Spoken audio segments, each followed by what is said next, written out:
नंदीश्वर द्वीप फल के छंद का अर्थ।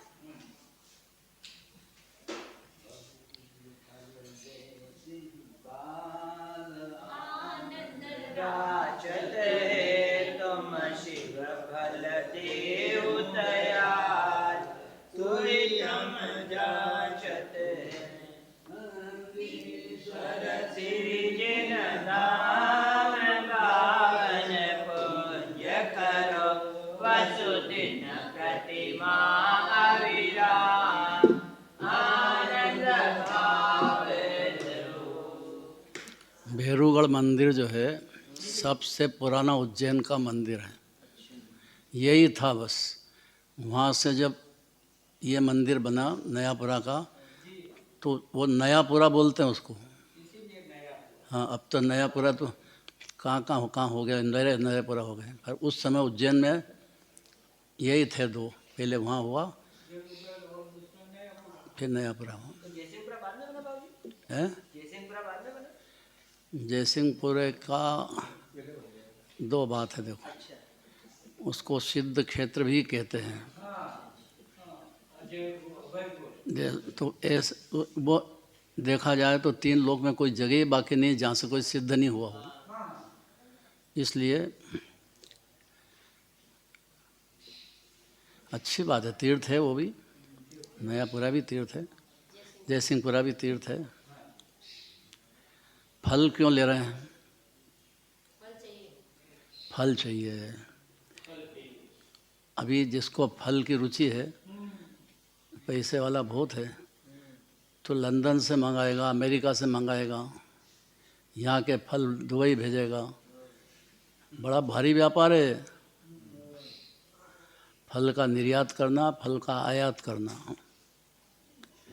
हम क्या करें कि 3 लोक के नाथ अनंत परमात्मा के पास अपन आ गए, महाभाग्य से लुढ़कते पड़कते 84 लाख योनि से। अब थोड़ा सा हंस अकेला जाए, ये जो भजन बोला ना जोरदार, उसमें से मेरे बहुत विचार चल गए। इतना ही समझना है बस कि हंस माने जो आप आत्मा हो, अनादिकाल से अकेले ही जा रहे हो, एक परमाणु भी साथ में नहीं जाता है। अगर इतना समझ जाए तो अज्ञानी रहता नहीं है जी। इतने में तो उसका ज्ञान नेत्र खुल जाता है और भगवान की सच्ची भक्ति पैदा होती है कि मैं आपके पास आया इसलिए हूँ कि जो मेरे थोड़े बहुत जन्म मरण बाकी रह गए हैं वो भी ख़त्म हो, और मैं आपको छोड़ने वाला नहीं हूँ। क्योंकि आपको देखते से ही आनंद में रचे पचे हैं आप। 3 लोग जानते हैं, 3 काल जानते हैं, 100 इंद्र आपकी पूजा करते हैं, गंधर्व देव आपके खड़े हाथ जोड़ के आपकी वाणी सुनते हैं, लेकिन आपको जरा भी इंटरेस्ट नहीं उसमें से। आप तो आनंद में रचते पचते हैं। इसका अर्थ ये हुआ कि आत्मा आनंद का सागर है। ऐसा समझने वाला फिर एक परमाणु मात्र को भी अपना मानेगा नहीं। बस इतने में ज्ञानी हो गया जी। ये समझ जाएगा कि मेरा जीव अकेला आया है, अकेला जाएगा। इतना ही समझ जाए तो अज्ञानी रहता ही नहीं है जीव।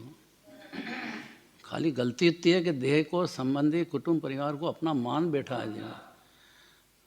राग रख लो, राग रहना अलग बात है, लेकिन मान लिया तो अनंत जन्म मरण होंगे। इसीलिए मोक्ष फल की कामना से आपके पास आया हूँ। कम की डिमांड नहीं करना आया हूँ। मोक्ष के दातार हैं। ये फल ऐसा है कि अनंत काल तक सुख भोगेगा जीव सिद्धालय में। और सिद्धालय जाना है तो सम्यक दर्शन पहली बात है। एक परमाणु, एक भी जीव मेरा नहीं है, मैं अकेला आया हूँ, अकेला जा रहा हूँ, ऐसा समझा ले अपने को।